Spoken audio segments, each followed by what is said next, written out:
Hello everyone, welcome back to Echo Shots.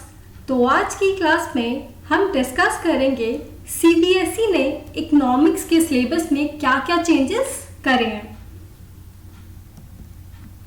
तो आज की क्लास स्टार्ट करें। अब सीबीएसई तो कह रही है कि इकोनॉमिक्स के सिलेबस में उन्होंने 30% रिडक्शन किया है, बट एक्चुअल में उन्होंने किया है या नहीं किया, ये हम आज की क्लास में देखेंगे। अब सबसे पहले देखते हैं मैक्रो इकोनॉमिक्स में क्या क्या चेंजेस आए हैं। जो हमारा फर्स्ट यूनिट है national income and related aggregates, इसमें कुछ भी चेंजेस नहीं है। ये सारी चीजें आपको पढ़नी है। सर्कुलर फ्लो ऑफ इनकम क्या है, या methods of calculating national income क्या है, या जीडीपी एंड वेलफेयर क्या है। तो फर्स्ट यूनिट में कुछ भी चेंजेस नहीं है। अब पढ़ते हैं हमारी जो सेकंड यूनिट है मनी एंड बैंकिंग, इसमें क्या क्या चेंजेस हैं। तो जो सेकंड यूनिट है ना, उसमें सिलेबस में गिवन है कि ये वाला पार्ट रिड्यूस हो गया है कि जैसे सेंट्रल बैंक मनी सप्लाई को एक इकोनॉमी में कंट्रोल करता था इन मेजर्स के through, bank rate, repo rate, या सीआरआर, या एसएलआर, या ओपन मार्केट ऑपरेशंस, तो ये पार्ट कट चुका है सिलेबस से। पर जो ये पार्ट कटा है ना, ये हमें थर्ड यूनिट में पढ़ना ही पड़ता है। तो इसीलिए ये पार्ट कटा हो या ना कटा हो, ये पार्ट हमें करना पड़ेगा। अब थर्ड यूनिट में कुछ भी रिडक्शंस नहीं है, ये सारी चीजें आपको पढ़नी है। जो हमारा फोर्थ यूनिट है, फोर्थ यूनिट में भी कुछ रिडक्शंस नहीं है। ये सारी की सारी चीजें आपको एज इट इज करनी है। अब जो हमारा फिफ्थ यूनिट है, इसमें थोड़े से चेंजेस हैं।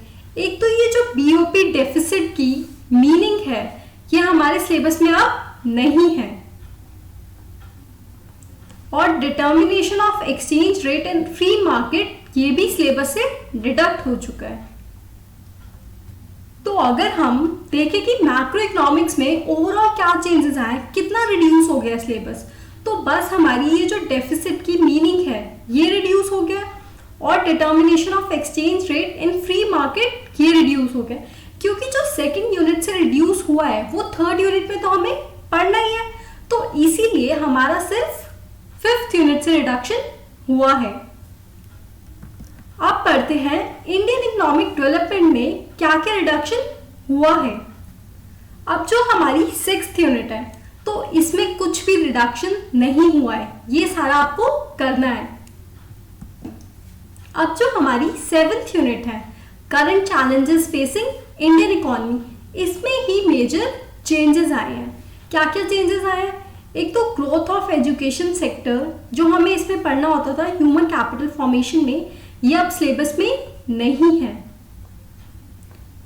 और जो हमारा रूरल डेवलपमेंट के अंदर ऑर्गेनिक फार्मिंग हम पढ़ते थे, ये भी सिलेबस में नहीं है, जिसमें हम मीनिंग, बेनिफिट्स या चैलेंजेस बिफोर ऑर्गेनिक फार्मिंग पढ़ते थे।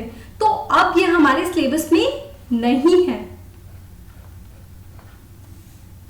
और इंफ्रास्ट्रक्चर में एनर्जी पार्ट जो हमारा है, ये भी अब सिलेबस में नहीं है, जिसमें हम बहुत सारे सब टॉपिक्स पढ़ते थे, जैसे non conventional sources of energy, conventional sources of energy, commercial energy, non commercial energy, और बहुत सारे सब टॉपिक्स। तो अब ये जो टॉपिक है मेन एनर्जी, ये हमारे सिलेबस में नहीं है।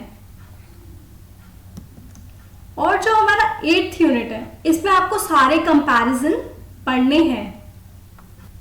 So thank you guys, I hope कि आप सबको समझ आया होगा कि जो सीबीएसई कह रही है 30% रिडक्शन किया है उन्होंने सिलेबस में, तो एक्चुअल में 30% रिड्यूस नहीं हुआ है, बहुत थोड़ा सा पोर्शन रिड्यूस हुआ है, और वो भी जो इतना इंपॉर्टेंट नहीं है। So take care guys.